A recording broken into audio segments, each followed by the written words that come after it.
Hello and welcome to this old school Monday edition of the Pipe Bomb Wrestling Podcast, a show that is for the fans, by the fans. I am your phenomenal host, Mr. Podcasting, Chris Belcher.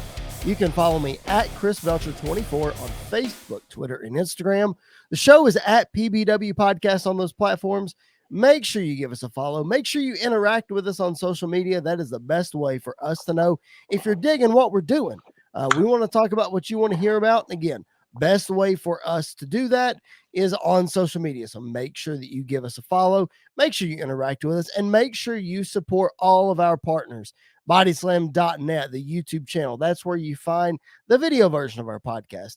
Hit that subscribe button and the notifications bell, and make sure you check out Bodyslam.net for all of the up-to-minute wrestling news, articles, editorials, lots of great stuff going on there. So make sure that you are checking out bodyslam.net. Also, SportsWire Radio, your home for all sports coverage 24/7.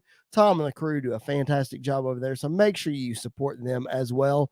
And if you are just listening to us on a traditional audio format on Spotify, on Google Play, on Apple Podcasts, wherever you have chosen to listen to our show, thank you for doing that. Give us a 5-star review. Make sure you're downloading the show each and every Monday and Thursday. Once again, my name is Chris Belcher. Thank you for hanging out with me. Andy, my normal partner in crime, is out sick today, not feeling well, so sending speedy recovery to him, but had already planned on joining us, so it's just like old times now. Ladies and gentlemen, this guy's trying to be a regular again on this podcast, but here he is, my brother from another mother, the whole podcasting show. This is another episode that I don't think I could do without him. Ladies and gentlemen, Jared Justice. Jared, what's the haps, man? How's it going? How's it going, my friend? Well, you know, we're here. We hit the record button. The red light is on. Like I said, it's just like old times, me and you. That's very true. Yeah, I was excited to do the show today. Still am excited. I thought Andy was going to be on here, but unfortunately he can't be. But we still got me and you. We got the old school connection going here. So we're going to have a good time. We are going to have a good time. We both keep referencing old school. Today is all about old school. This Monday episode of the Pipe Bomb Wrestling Podcast, Jared and I are going to devote this entire episode to Smoky Mountain Wrestling. That's right. You've heard us talk time and time again about going to Smoky Mountain events and a couple stories here and there. Well, today's episode is going to be devoted to all things Smoky Mountain Wrestling. The reason we're going to do that is because May 22nd, that was yesterday, if you're listening to this on the day that the podcast drops, May 22nd is the anniversary of primetime Brian Lee becoming the first ever Smoky Mountain Wrestling heavyweight champion. That happened in Knoxville, Tennessee at Volunteer Slam. So that was their real first big special event that they had. Crowned primetime Brian Lee as the champion. So in honor of that, Jared and I thought it would be cool to dive into all of our fun memories and opinions about Smoky Mountain Wrestling, because I'm telling you, Jared, we were talking before we hit record, Smoky Mountain does not get the love that they deserve because so many great things came out of Smoky Mountain Wrestling, and we're going to uncover a lot of that today. Yeah, man. Nowadays you had, I guess, NXT. You had Ring of Honor before AEW came along, and you had some of these like feeder systems, and you had relative no names that would come up to WWE and become big stars. And back in the day, most of these wrestlers came from Smoky Mountain Wrestling. Even before like ECW or anything like that. You had WCW, you had WWF, and then you had Smoky Mountain Wrestling that not many people knew about until it came to your town locally. And you would go, and a lot of times, in my opinion, those shows would be more fun than the WCW or WWF house shows or TV shows that you would go and see. And a lot of the wrestlers, would be excellent wrestlers. Some of them never made it, but a lot of them did. And you could see them, and then a couple of weeks later, sometimes you would turn on the TV, and oh my God, there they are in WCW or in WWF. And you're like, I just saw them in Pikeville or, at Phelps or wherever, some little crap hole place that nobody knows. And it was pretty cool, man. And I think that's one of the reasons Smoky Mountain doesn't get the spotlight that it should, is because it was Southern wrestling. You were in the hills of Kentucky and West Virginia and Tennessee and North Carolina and that kind of thing. That's where the hotbed of Smoky Mountain Wrestling was, whereas AWA was more in the West. Then you had the Texas territories with the Von Erichs and all that kind of stuff. And I'm not discounting any of that wrestling. I'm just saying that Smoky Mountain, as you just said, and we're going to go through a lot of these wrestlers that came out of Smoky Mountain that maybe you didn't know came out of Smoky Mountain. They did not get the love that they deserve, man, because not only did you have notable wrestlers, you had the WWF and WCW guys coming through there at random times. Maybe they were recovering from an injury or they were doing a favor or what have you. But then, man, you had guys like the Dirty White Boy and like Tracy Smothers, and you have Tommy Wildfire Rich, and you have Bobby Blaze, and you have Nature Boy Buddy Landell, and you have what was his name? White Lightning Tim Horner? Tim Horner, yeah. White Lightning Tim Horner. You had the Heavenly Bodies. You have I could go on all day long about these Smoky Mountain Wrestling mainstays. Those were the ones that put on the good matches.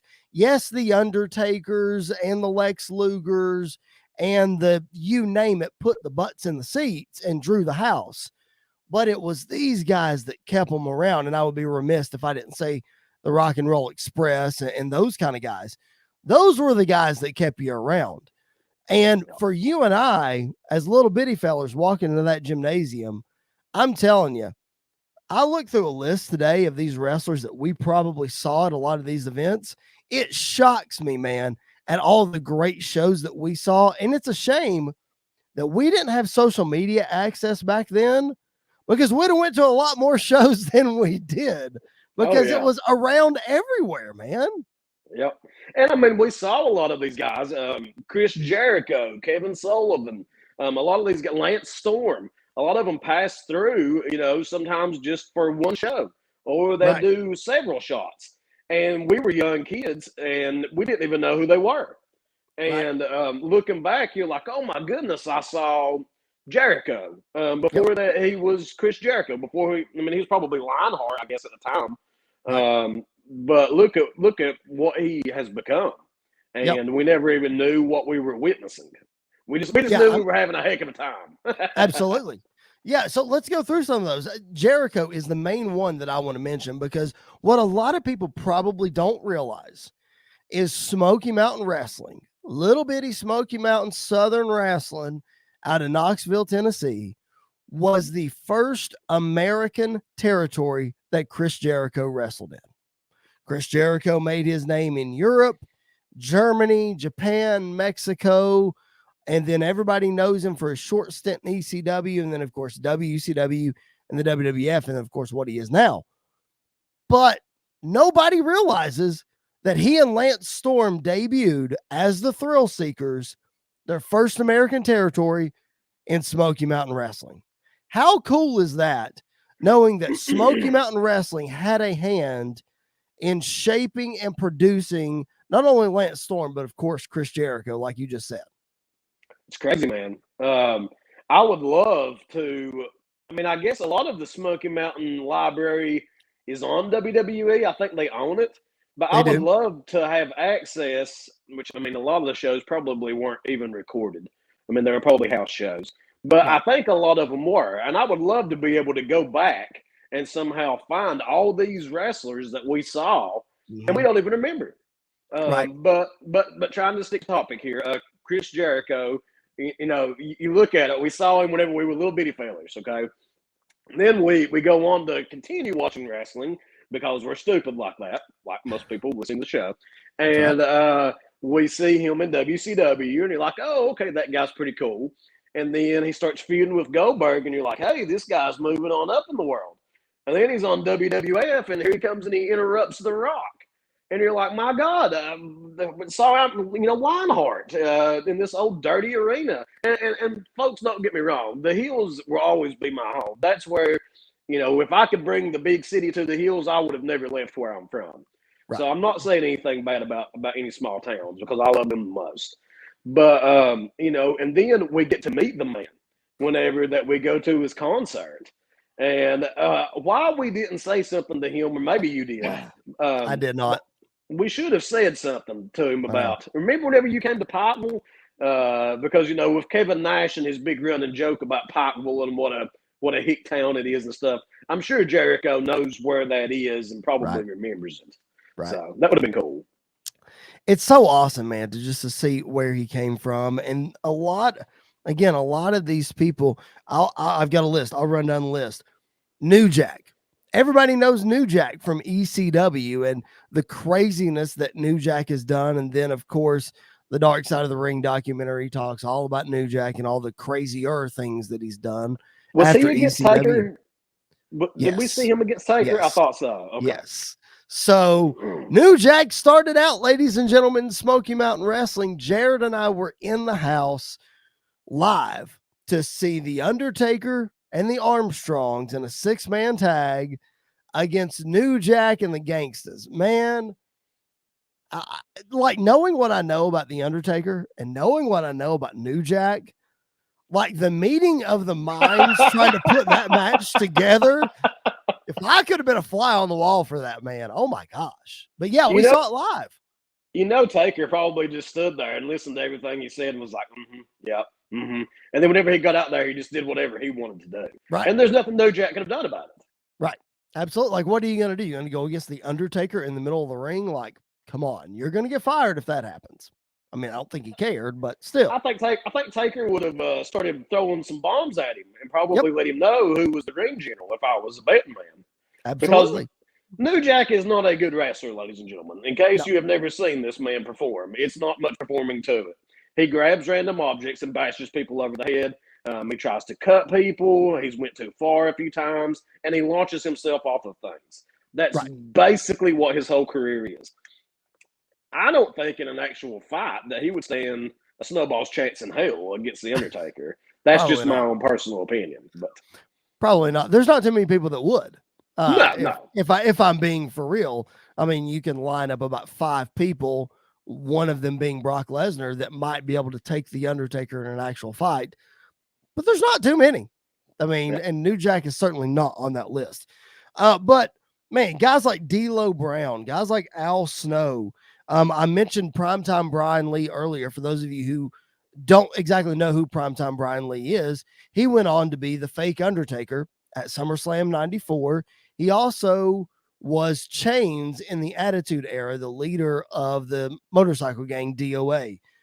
Also in that motorcycle gang, the Harris brothers, Ron and Don Harris, they came in Smoky Mountain Wrestling.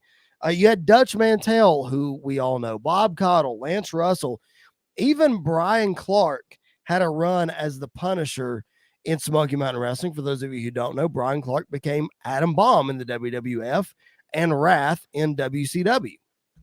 If you all have never had the chance to read Dutch Mantell's books, man, do yourself a favor, buy a copy of these books and read those. He is an extremely entertaining individual. And back in the day, I remember looking at him and thinking, who's this guy? Did he come from up 58 Holler here? I mean, he looks like a Pikeville native. But yeah, he's a pretty entertaining guy.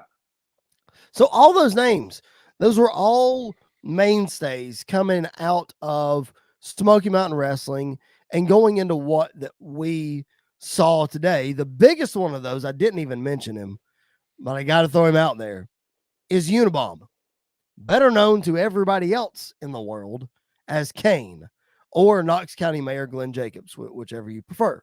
It's gotta be. Oh my God, it's gotta be. It's Kane. Or before that, Fake Diesel, and before that, Isaac Yankem DDS. Nonetheless, though, man, yeah. So Kane is such an interesting story because we talked about seeing The Undertaker. We talked about seeing some of these WWF stars in there, and they would come through from time to time. But that's how Kane got his big break, man. is they needed a big man for the Undertaker to wrestle while he was in Smoky Mountain. And somehow, I don't remember the exact story of how Kane as Unabomb got into Smoky Mountain, but he faced the Undertaker. And the Undertaker has said several times that as soon as that match was over, he went back to Vince and he said, "You need to hire this guy. I want to work with him on the big stage." It took him a little while to get there, but man, that's exactly what happened. And you and I had the pleasure of getting to see Unabomb a couple of times wrestle in Smoky Mountain. So if Jericho and Kane are probably the two big success stories from Smoky Mountain as far as a global superstar perspective. Yeah. Yeah, I would agree with that. But just, I mean, getting to see Unabomb, and then I talked about a month or so ago after that, Andy and I went to WrestleMania, getting to see Unabomb's wrestling gear on display that they found on the WWE Hidden Treasures show. They had it displayed at WrestleMania Access. Like, that's full circle wrestling fandom for me. Getting to see that all these years later, however many years later it's been, was so cool. Yeah, I'm thinking that he was in a coal miner's glove match. That was Yes. that was a staple of Smoky Mountain Wrestling, the old coal miner's glove. I'm pretty sure we saw that. We were in attendance for that one. I can't remember who he faced. It was him and Al Snow teaming up against the Rock and Roll Express. Okay. I did not know that. Yes. But yes. So getting to see that. But like I mentioned earlier, it was all the mainstays of Smoky Mountain that would put on the great matches. Jared, I mean, for people who have been to Smoky Mountain or have any knowledge of Smoky Mountain, you can't not talk about Smoky Mountain. You can't think about Smoky Mountain without thinking of Tracy Smothers versus the Dirty White Boy and all of their many, many brawls and fighting through the crowd. And just talk about, like, not necessarily, it wasn't pretty, it wasn't technical, it wasn't the 5 stars in the Tokyo Dome, brother. But man, those matches, it was like the Rock and Roll Express versus the Heavenly Bodies and Tracy Smothers versus the Dirty White Boy. It was those rivalries that really shaped the foundation of Smoky Mountain Wrestling. Yeah, so Dirty White Boy, he was a big old sow of a human being, blonde curly hair, probably stuck to high heaven thinking back on it now. But we would watch him, and I've told this story before. I think you were with us. If you weren't sitting right beside me, then I was probably looking at you sitting there with your dad. Probably. But I remember Tracy Smothers and Dirty White Boy. They came up in the bleachers, and here come one of them just rolling down the bleachers, because the other one threw him down. Blood slinging everywhere. And I remember asking my mother specifically, how are they bleeding like that? Is that fake blood or is that real? And I remember her saying, "Oh no, honey, no. That can't be real blood. That's fake. Somehow, whenever you weren't looking, they put some blood on them." But I mean, it was real, and it was slinging everywhere. And they were right in the middle of the people. Nobody cared. People were patting them and everything, probably getting blood all over them. And here they go, just rolling down the bleachers and back to the ring. And then they go on the other side, up the bleachers, through the stands, back over the railing, into the ring. I mean, everywhere, man. I mean, it was a spectacle to behold. But like you said, it was like a mix between an excellent fight you would see in at the playground at school and a wrestling match. I mean, they just beat the crap out of each other. They did. And both of those guys, Jared mentioned near the top of the show that a lot of guys from Smoky Mountain Wrestling went on to do bigger and better things. We already talked about Chris Jericho and Kane and D'Lo Brown and Al Snow and yada, yada. Well, Tracy Smothers is a well-known name in our territory. And he had a little stint with WCW. He tagged with Scott Armstrong, I believe. Yeah. And then he also had a little stint in WWF, and so did the Dirty White Boy. But they weren't known as Tracy Smothers and Dirty White Boy when they went to WWF. They were mid-card to jobber level talent. Tracy Smothers was known as Freddie Joe Floyd, and the Dirty White Boy was known as T.L. Hopper. Now, where in God's name do you reckon that Vince pulled that out of? It had to be somebody's butt crack. Is the only thing I can figure. Or a box of gimmicks, one or the other. So here's what I want to bring up, and maybe you have it scheduled on the old addendum at some point, or the your little run sheet. Maybe. But here's a name that I don't think you mentioned, and I'm shocked. And people have actually done podcasts on this topic specifically. There was one person I'm shocked never made it, and that was Smoky Mountain Wrestling's version of the Nature Boy Ric Flair, the Nature Boy Buddy Landell. And had it not been for his addiction issues, according to people who knew him and were around him, he could have been something really special. Yep. And I remember seeing him. He was another one of the top heels that would come through every so often that we would see, probably against Tracy Smothers or somebody that WWF had lended to come down. I think he was against Shawn Michaels. Yep. Where was that at? It wasn't Phelps, I don't think. I think it was somewhere in Tennessee, actually, not too far from us. It was close enough that we could have made the trip, but I don't think either one of us knew it was happening ahead of time or something. Yes, it was Shawn Michaels. It might have been. It may have been. They may have wrestled around the Horn for a weekend or two or something like that. But yes, he definitely wrestled Shawn Michaels in Smoky Mountain. Yeah, I got grounded, and so I did not get to go and attend that event. But my mom either had tickets or was going to get tickets, and I ran my mouth as I'm known to do, and I got to discipline the little crap head over here. So that also happened. You were supposed to go to an autograph signing to see Mick Foley. Was that right? Was it? I did. Was it I did not get grounded for that one. That was during the Attitude Era, and it was supposed to be in at Rupp Arena. Mick Foley was supposed to have been there, and somebody else. I don't think it was The Rock, but this was before Rock got insanely huge. Right. So it could have been. I think Jerry Lawler was one that was either supposed to come or may have ended up coming anyways. But what happened with that particular time was I won tickets on a radio show, and Mom won them for me. I'm not sure which way it went to go to this autograph signing. Well, for whatever reason, Mick Foley and whoever was with him, probably was Rock, maybe Owen. It was some combination of those four wrestlers I mentioned. But anyways, they had to cancel. And so as a make good, the radio station got us tickets to see Raw at Rupp Arena, where something big happened. Were you there for that? I was not. Austin drove something out, I don't think I was there. No, I don't think I was there. That sounds right. I think the Raw, it may have been the one you may be talking about. And again, this is not Smoky Mountain, so we're totally going off script here. It's fine. I want to say the Raw after Survivor Series 98, when Rock won the tournament and turned heel, was in Lexington. I want to say that might be true. I know there was a Lexington Raw somewhere around that. May not have been the Raw right after, but that could be the one you're talking about. I'm not totally sure. Oh man, to this day, I know it breaks the old ticker that I didn't get to go.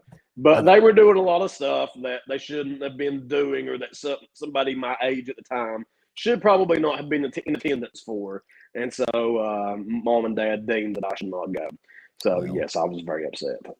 So we had to stick with our Southern wrestling, our Smoky Mountain wrestling. We were just hoping that some of these guys would come through. And like we said, we got to see The Undertaker. We got to see Axe from Demolition. And to this day, I will never meet him at an autograph signing because he was a jerk to your boys here on the Pipe Bomb Wrestling Podcast. He was not a good guy. I mean, maybe we'll crack it up to he was having a bad day or something, but he was not nice to these fellas you're sitting here listening to, was he? BTBFB, it was not either. He was a douchebag, and so was Axe. So if I'm thinking right, I think it was Axe that I think I actually had the figure. I think I had his figure and took it to him and was wanting him to try to sign the figure, and he didn't have anything to sign it with or something. And anyways, he was like, the only way that I will give an autograph is if you buy one of these 8x10s.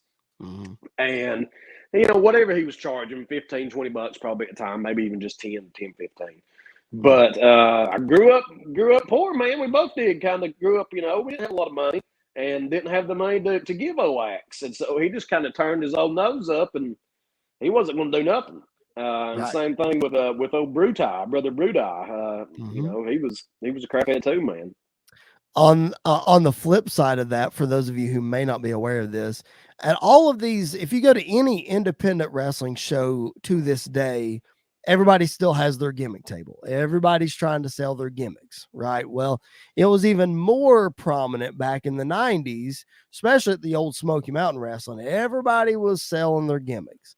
So much so, in fact, that the other side of Jared's story about Axe, you look at the Rock and Roll Express. Rock and Roll Express would take the shirt off their back and give it to you if you were. Oh man, yeah. That they were fantastic to you. But what was so funny about the Rock and Roll is they've told this story several times, so it's not like I'm breaking new ground here. They would get gifts from fans, because the Rock and Roll Express was the most beloved tag team in the southern region. They were hanging from the rafters every night the Rock and Roll was in town. Okay. Rock and Roll would get gifts from people, like they'd make them t-shirts or they'd give them what have you. Well, Rock and Roll would take these t-shirts that fans would give them, shred it up, autograph it, and sell it as headbands at their gimmick stands. So that's not to say they were bad people, but everybody had to make a buck in the 90s. You know what I mean? But it was like you said, though, man. There's not much doubt in my mind that if you would have went up to Tim Horner, if you'd went up to the Rock and Roll Express, Tracy Smothers, probably even the Dirty White Boy if he wasn't playing, his heel gimmick, and I would dare even say Jim Cornette, that if you would have went up to them and said, "Hey, my son's wanting an autograph," and they said, "Oh, that'll be $10," and you said, "Oh, well, I don't have it," and started to turn and walk away, they would have said, "You know what? Come on over here," and they would have done it. Or whatever you would have needed. If you'd have said, "I'm hungry, I'm going to go over here," if they'd have heard you talking, I guarantee you they would have said, "Here you go. Here's your $10 bill. Go over to Wendy's and get you something to eat." That's what Cornette would say. And if that deal was made, what would you have had to have gotten at Wendy's, Jared? Double cheese, double onion, double mayo. Not going to say that's right. Well, I'm glad to know that even of all this time of us apart and not podcasting, when I throw you an alley-oop that you have to slam it down. So thank you for doing that. I appreciate that. In the meantime, if you are just now checking us out, welcome to the Pipe Bomb Wrestling Podcast. This is a show that is for the fans, by the fans. I am your phenomenal host, Mr. Podcasting, Chris Belcher. Follow me at Chris Belcher 24 on Facebook, Twitter, and Instagram. The show is at PBW Podcast. We bring you new content every Monday and Wednesday on the BodySlam.net YouTube channel, Sports Wire Radio, and of course, wherever you find your podcast. Make sure you're subscribed. Make sure you throw us some love on social media. Make sure you support our partners. I know we would all appreciate that. Joining me on this old school episode, literally an episode I could not do without this guy, my brother from another mother, the whole podcasting show, Jared Justice, is with us. And Jared and I, as we sit here and told stories about going to Smoky Mountain Wrestling, probably the most underrated territory in all of the territories. We went to so many shows together, man. We saw so many different people. And we sit here and talked about it. And I'm sure we've left some people out. There was one Smoky Mountain event I vividly remember. The main event was Earthquake and King Mabel. I mean, my goodness. So, and that's when the ring broke down. That's what, yeah, of course. And I was sitting ringside, front row. My goodness. So all of these crazy events that we've gone to and got to see all of these crazy people, man. Talk about how, I know this was in the mid-90s, and we're looking at this through rose-colored glasses because I feel like that's the way everybody looks at wrestling from the mid-90s. You know what I mean? So talk about, though, as best you can, even though we were there as little kids, and we've obviously grown up a little bit since then. Not a lot, but a little bit. Talk about how going to Smoky Mountain and watching Smoky Mountain and meeting these wrestlers from Smoky Mountain. Talk about how all of those experiences shaped your wrestling fandom, if you can put that into words or as best you can? Ford trucker. If any of you all want something to wrestle with, you'll get what I just said. But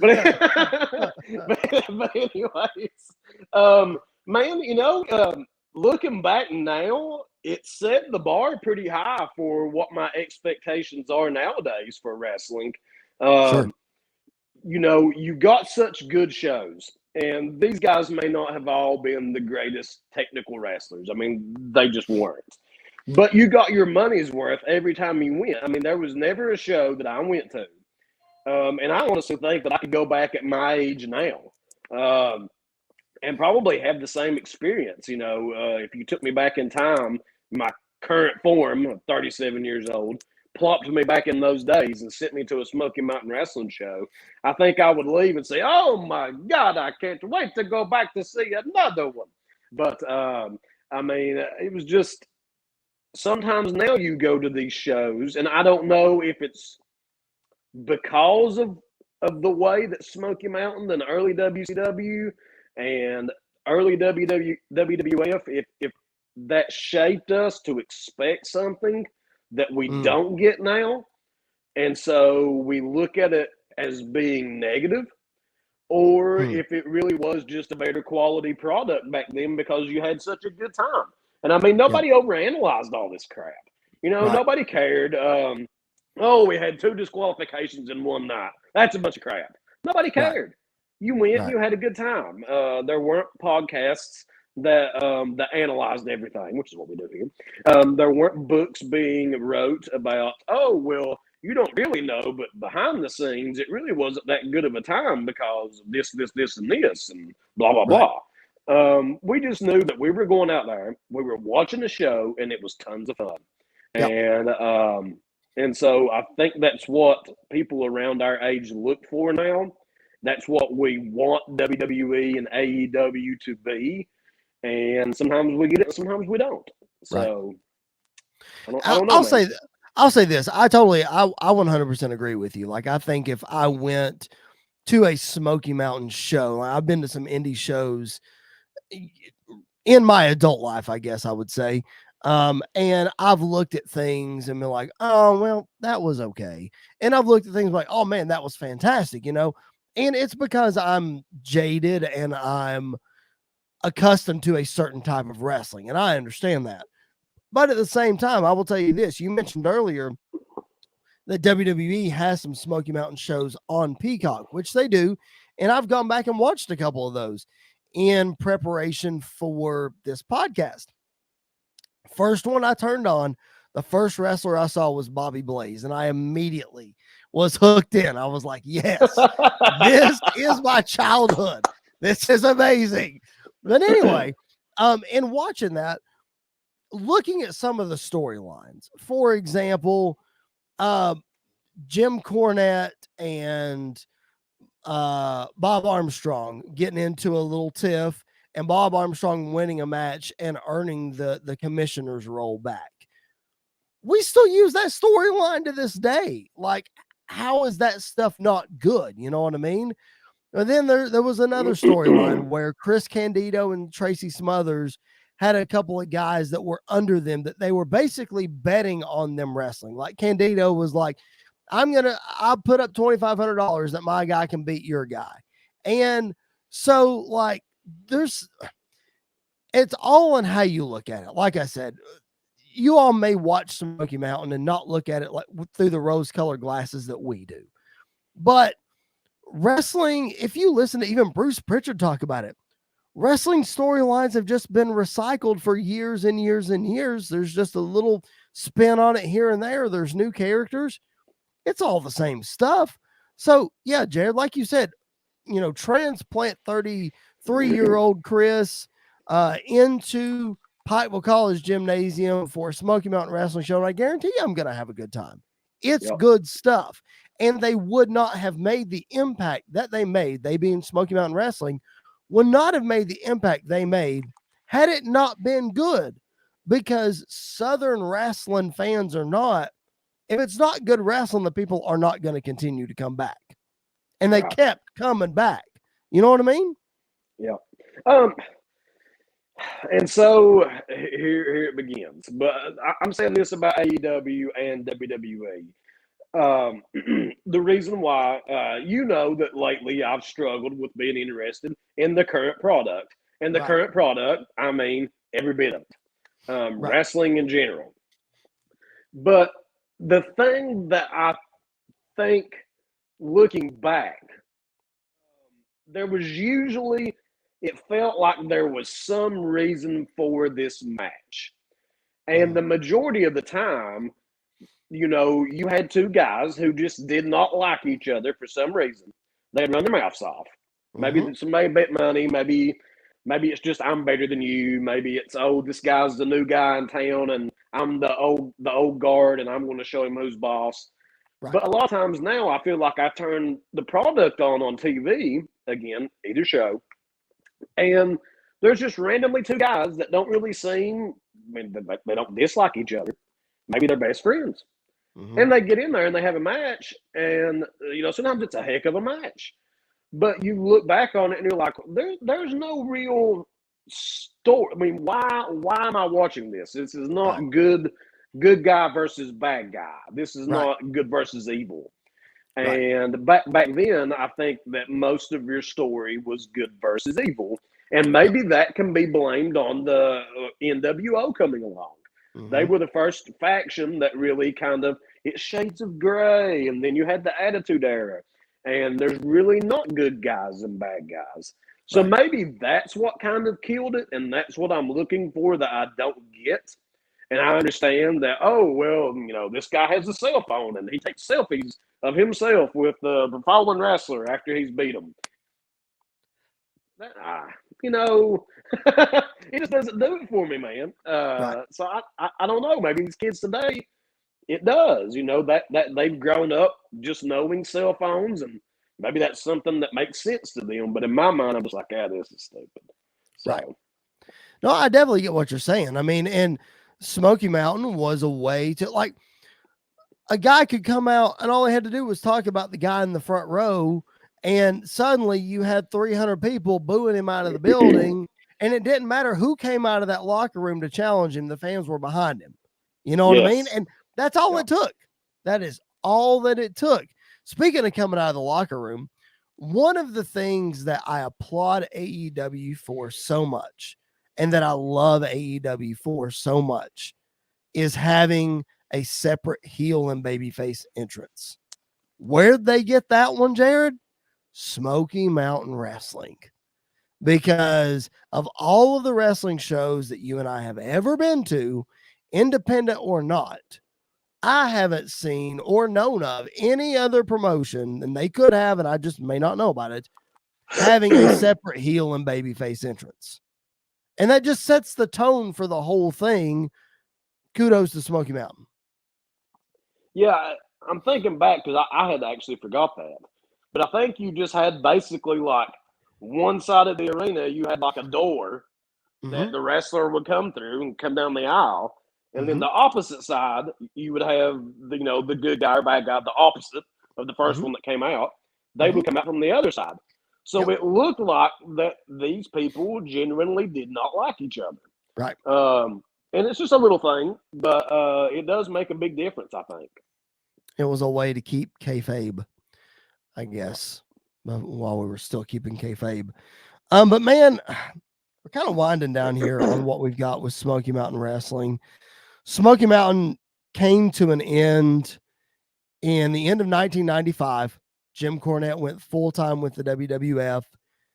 He was, as you guys know, he was managing Yokozuna, Owen Hart, British Bulldog, that crew, Vader. Beginning of 96 is what everybody really knows him for in the WWF.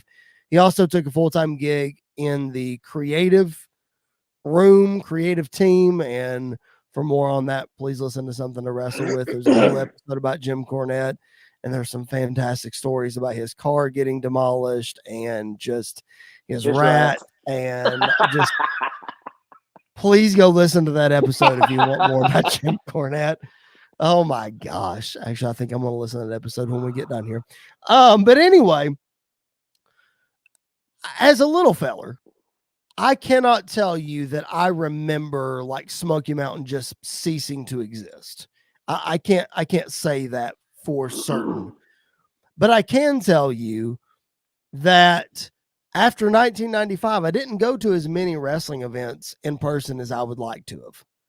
And unfortunately, that's because Smoky Mountain didn't come along. Smoky Mountain was very affordable. I mean, we probably spent $20 and my whole family got in, or whatever.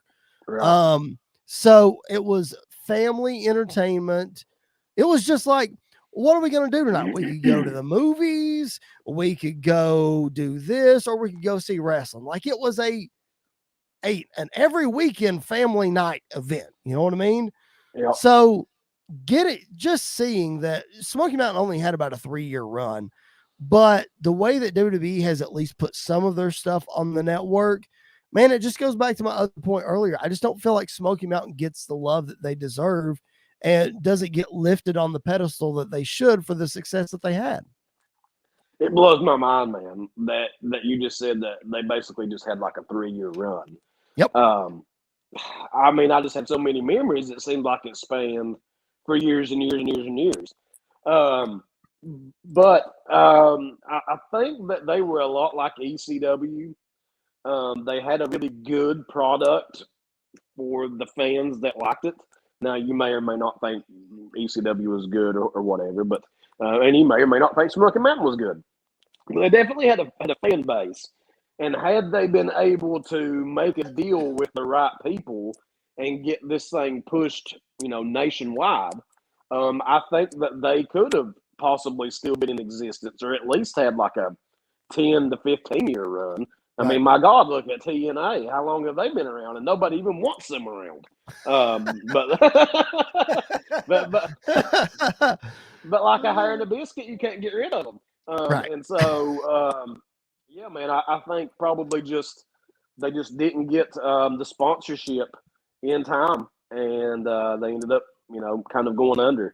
And it's a shame. I think that Corny in charge of a wrestling organization in 2022 could be highly entertaining. So, I mean, I would pay to see it. It would be highly something. Let me just tell you. Let me just tell you, there wouldn't be no Johnny Knoxville matches happening in Smoky Mountain Wrestling. Let me just tell you.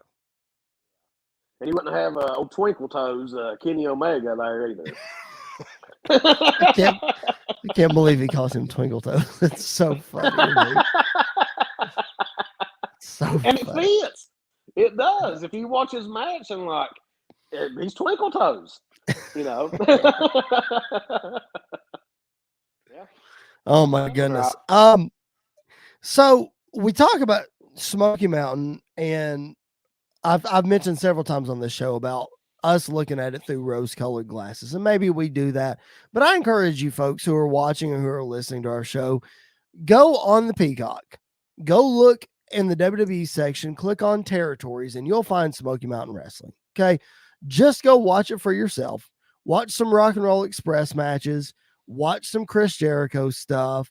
Watch some of these guys. Okay, maybe you'll find some. I'm not sure because I haven't dove all the way into the catalog that they have there, but there may be some appearances by WWF guys on there. I'm sure there's an Undertaker Unabomb match on there somewhere. Go find some of those matches and just watch it for yourself. And for those of you who still may not think that it's good, that's your own opinion. Here's a fact that I will back it up with, and we'll kind of close out with this. Here's a fact that I'll back it up with that I think proves that Smoky Mountain was good. We sit here and we talk about all the people that came from Smoky Mountain, blah, blah, blah. In 1993, Smoky Mountain had a working relationship with both the WWF and the WCW. So there was an exchange of talent. Talent came there to work off the ring rust if they had time off or injury, or again, if they needed a favor, whatever. So there was a working relationship with both companies. Okay. So much so that the Rock and Roll Express and the Heavenly Bodies, we talked about that feud earlier, Jared. I don't know if you know this or not. Rock and Roll Express and Heavenly Bodies had a tag team match on Super Brawl 1993. I think that may have been like the second Super Brawl. They had the same tag team match Survivor for the Series? same Smoky Mountain tag team titles as Survivor Series of the same year. Yep.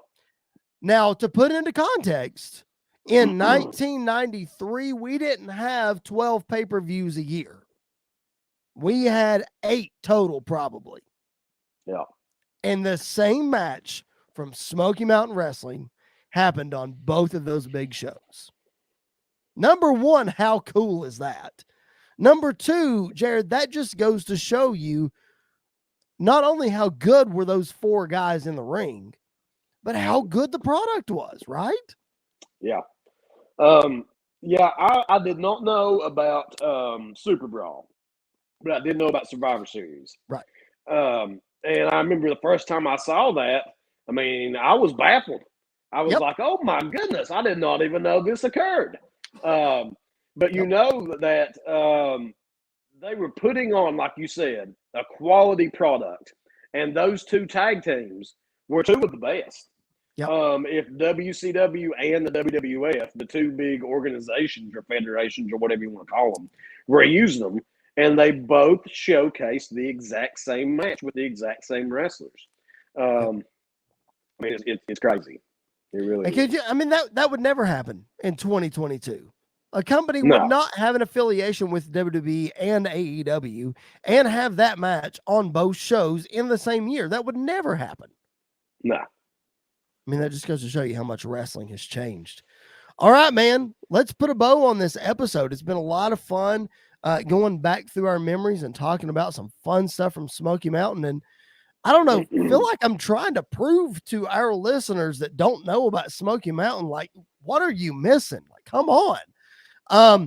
Jared, anything you want to add before we sign off on this episode? One question I was going to ask you, and this just as we were talking about everything, not that it's anything big. Did Crush ever pass through Smoky Mountain Wrestling? In my list of wrestlers that I wrote down, I did not write down his name. That doesn't mean that it didn't happen. For some reason, I have that in my mind, but I could be completely wrong. Well, he was, let's see, he debuted in WWF in 93. I think 93, maybe late 92. No, he was earlier than that because he was in Demolition in 90. There's a good chance that he probably did. I don't know that to be 100% fact, but I'm sure that I mean, the who's who of the wrestling world. Like, you can go watch episodes of Smoky Mountain that are on Peacock right now. Lex Luger and Jeff Jarrett are on there cutting promos about Smoky Mountain shows. So, like, the Steiner brothers passed through there. Like, everybody has pretty much has wrestled in Smoky Mountain. Just about everybody who's everybody has wrestled in Smoky Mountain. Yeah. It's killer. Yeah, but I mean, yeah, if you have some time and everybody's got time from time to time, and you're kind of just bored and thinking, what am I going to do with the next 15, 20 minutes? Like Chris said, go to the Cock, turn on some Smoky Mountain Wrestling, just pick a random show, watch 10 or 15 minutes, and see if you get hooked. And it's highly likely that you will. So you may end up binge watching some Smoky Mountain Wrestling as a result of this.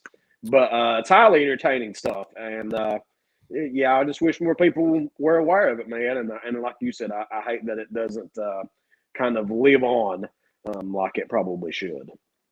One last thing as we wrap up, I'm going to have Jared tell a story. This story comes from the fall of 2018. The 70th anniversary of the NWA show was held at the fairgrounds in Nashville, Tennessee. And Jared and I bought some meet and greet passes to meet Jim Cornette, who we have mentioned several times on this podcast. And for those of you who may not know, Jim Cornette ran Smoky Mountain Wrestling. Okay, he created it, he owned it. Jim Cornette ran it. Well, Jared gets the bright idea. We're standing in line, and Jared says, "Hey, I'm going to tell him about seeing Smoky Mountain Wrestling." And I said, "Please do, because I want to see his reaction." So, Jared, take it away. We get to the front of the line. We meet Jim Cornette, and So yeah, first of all, Cornette is a large man. I mean, I'm 5'9". Chris is shorter than I am. yes, But anyways, we're standing there waiting to meet Mr. Cornette, and he has on this suit, and I can't remember, it was bright colors. I'm wanting to Sure think like was. blue and yellow or something like that. Yep, And probably. so, anyways, he's signing autographs. Oh yeah, nice to meet you. Oh yeah, there's my book. Oh yeah, nice to meet you. Oh, nice to meet you. And just going on like Cornette does. And so we get up there, and he says, "Hey y'all, how you doing? Yeah, yeah." And I say, "I remember you coming to Pikeville to see with Smoky Mountain Wrestling back in the day." I said, Bluegrass Brawl. That was a big one. I was there. Oh my God, you got Bluegrass Brawl? Yeah, Pikeville. I remember Pikeville. Oh my God, Eastern Kentucky. Yes, I just love it. Now, do you remember? And he just starts going on. And I mean, this man would not shut up. And I mean, I was tickled as a pig in crap. And I'm sitting there talking to him. Oh yeah, I remember. Yeah. Smoky Mountain Wrestling. Yeah, the Heavenly Bodies. And he's just going on. And I look over and Chris has this huge grin that is extending from ear to ear, like he's just enjoying the heck out of this. Yes. And Cornette's losing his mind to the point that, like, finally, I think that somebody like kind of motioned for us to move on. Yeah. Pretty much. But, all that Cornette was the one that wouldn't quit talking, and they were trying to shoo us on, I guess, to encourage Corny to shut up. But yeah, man, I was very happy that I did that. Just goes to show you, man, that happened in 2018. Smoky Mountain closed its doors in 1995. That was 23-year gap. And the dude gets that excited when somebody brings up Smoky Mountain Wrestling. Like, come on. Like, this has had a huge impact, not only on his life, but all the guys that were in the organization. It's so cool, man. Like I would love to be able to go to some of these wrestlers if I was privileged to meet them and just ask them about their time in Smoky Mountain Wrestling. Yeah. Well, I mean, Dutch man tells books. I'm telling you, man, we're not getting paid for pushing this stuff, but that tells a lot about Smoky Mountain Wrestling. And so I would recommend those. And I know Jericho talks about it some in his first book as well. I don't remember how detailed that he is because it's been a while since I read his very first book, but I do know he talks about it because I remember reading Pikeville, Kentucky in the book. So yes. I know that he talks about it. So all that to say, guys, again, spend some time, look up some stuff from Smoky Mountain Wrestling, watch some stuff. It does not look like wrestling in 2022. It just does not. But if you're a fan of some old school stuff or you want to check out some stuff that we're digging, go check out Smoky Mountain Wrestling on Peacock. And while you're at it, go check out some past episodes of ours available in the archives. We talk all kinds of old school stuff. We even talk new school stuff. There's something for everybody on the Pipe Bomb Wrestling Podcast. So that's wherever you find your podcast. That's on SportsWire Radio. It's on the BodySlam.net YouTube channel. Subscribe wherever you find the show. Download it each and every Monday and Thursday. Give us a 5-star review. All those things we would greatly appreciate. Thank you so much for hanging out with us on this edition of the Pipe Bomb Wrestling Podcast. Jared, you're becoming a regular again. It's fantastic. I love it. I'm trying, man. I'm trying. Well, don't blame it on me. Just kidding. All right. That's going to do it, though, as Jared gives the old Larry Sabisco wave. It's a pleasure always having him on. My name is Chris Belcher. Thank you for hanging out with us on this edition of the Pipe Bomb Wrestling Podcast, and we will catch you guys down the road.